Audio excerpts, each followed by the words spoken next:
Calendar, mga plano yun nasa loob. Tapos patawagan na po itong number na kay Sir Mark kapag nandun na po kayo. Sige sir. Sige po. Doon na yun, naka-credit no? Naka-credit. Apo, pwede na po yan.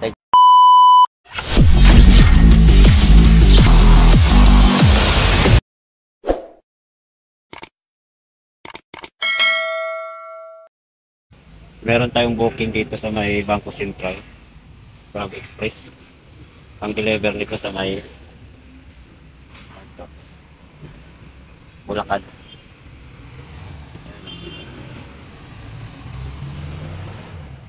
Kita. Mahogany. Mga referees. May kawayan.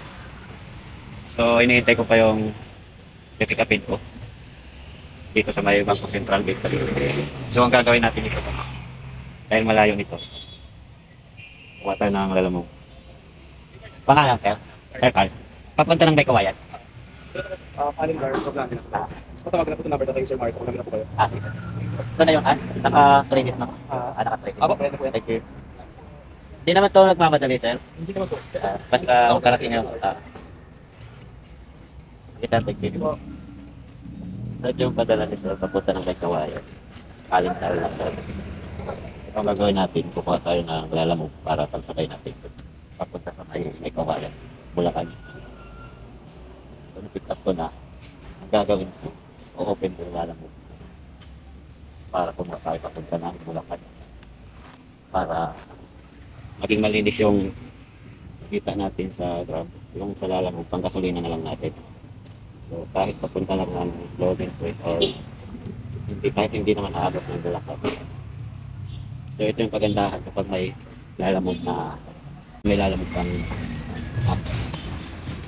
Pwede mo siyang isabay kapag malayo yung level mo sa Grab. So, paghahanap tayo ng papunta doon sa area kung saan yung drop off natin, may kawayan, Bulacan. So, kahit hindi naman abot doon yung isasabay natin, para hindi nasasayang yung gasolina. Hintay tayo ng booking sa lalamog. So, ito yung pagandahan kapag may booking ka sa Grab na express na malayo, pwede mo siya isabay sa lalamog. So, it means mas maganda meron kang account sa lalamog. Kasi sa lalamog kasi, pwede kang pumili kung saan yung pupuntahan mong area. Kapag merong booking doon, pwede mong coding. Kumuha tayo ng lalamog, sasabay natin sa Grab. Pick up natin sa may Makati. Tapos yung drop off natin sa may Jose del Monte, Bulacan. So, ampere niya is 200. Mas mababa talaga kaysa Grab. Kasi ampere sa Grab is, ayun, 460. Ayan. Tapos sa lalamog is 219 lang. So, malaki yung difference sa Grab at saka sa lalamog. Papawasan pa yung nilalamog ng 20%. So, kaya kinuha ko yan kasi sasabay ko lang siya pang gasolina na lang. So, guys, ulitan naman.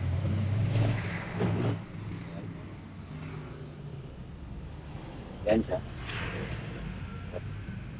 Tapos yung Grab. Ayan.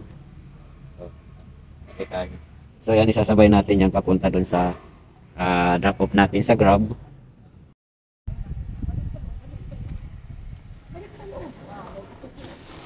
Ito po, ma'am. Thank you. So, guys, nabigay na natin yung deliver. So, complete na natin. So, mali yung address na nakalagay sa booking. 1 kilometro ang layo. So, yun lang guys. Nandito na tayo sa drop off.